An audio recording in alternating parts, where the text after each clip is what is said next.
मुंबईमध्ये जे rickshaw taxi चालक आहेत त्यांच्यावरती येत्या 1 मे पासून मराठीची सक्ती केली जाणार अशी चर्चा आहे।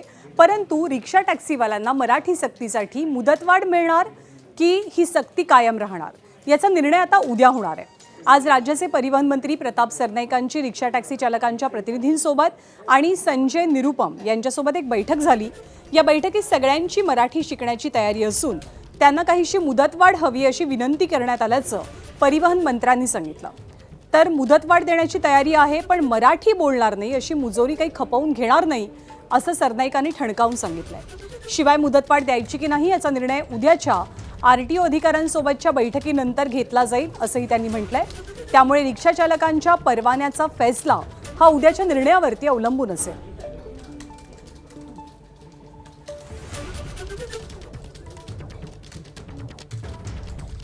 आणि मुदतवाढ देण्यासाठी आपण तयार आहोत पण सोबतच मराठी सक्तीची भूमिका सुद्धा कायम असेल असं मंत्री प्रताप सरनाईक यांनी सांगितलंय। आधीच घोषणा केली होती की तुम्हाला जर शिकवणी पाहिजे असेल शिकवणी द्यायला तयार आहे। तुम्हाला जर काही स्वयंसेवी संस्थांची मदत पाहिजे असेल तर ती मदत द्यायला तयार आहोत। तुम्हाला जर मुदत पाहिजे असेल तर ती आम्ही मुदत द्यायला तयार आहोत, परंतु मुजोरी चालणार नाही।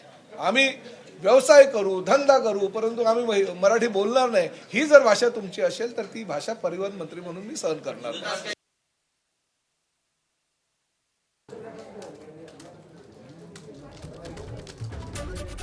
तर मुदतवाढ देण्याची तयारी एक प्रकारे सरकारकडनं दर्शवली जात असली तरी सुद्धा मराठी सक्ती ही कायम असेल, मराठी बोलणार नाही हा मुजोरपणा खपवून घेतला जाणार नाही असं परिवहन मंत्र्यांनी म्हटलंय। बऱ्याच लोकांना असं वाटत होतं हे पुढे जाणार, हे मागे फिरणार, हे आता काय मराठीचा मुद्दा सोडून देणार। प्रताप सरनाईक ठाम आहे या भूमिकेवर। कुठल्याही परिस्थितीमध्ये महाराष्ट्रामध्ये जर व्यवसाय करायचा असेल, तुम्हाला जर काम करायचं असेल तर मराठी अनिवार्य आहे, मराठी यायलाच पाहिजे।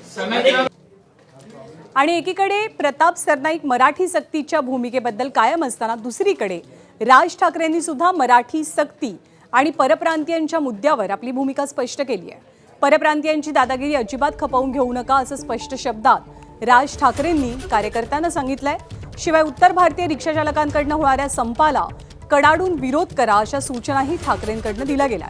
आज राज ठाकरेंच्या निवासस्थानी दहिसरमध्ये शिवसेना नेते संजय निरुपम यांना नडणाऱ्या त्यांच्या कार्यक्रमात घोषणाबाजी करणाऱ्या कार्यकर्त्यांचा सत्कार केला गेला।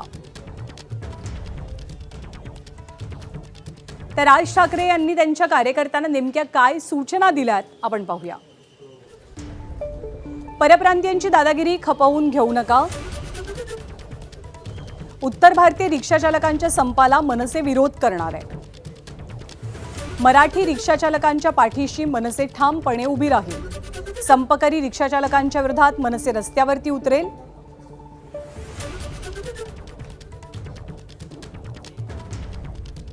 तर मराठी भाषा शिकण्याची जी डेडलाईन आहे ती 6 महिने किंवा 1 वर्षानं पुढे ढकलावी अशी मागणी संजय निरुपम यांची आहे। तर निरुपम मराठी विरोधी असून त्यांच्यावरती आता एकनाथ शिंदेंनी कारवाई करावी अशी मागणी संदीप देशपांडे करतात। मातृभाषाचे व्यतिरिक्त दुसरी भाषा शिकण्यामध्ये त्यांना खूप वेळ लागतो।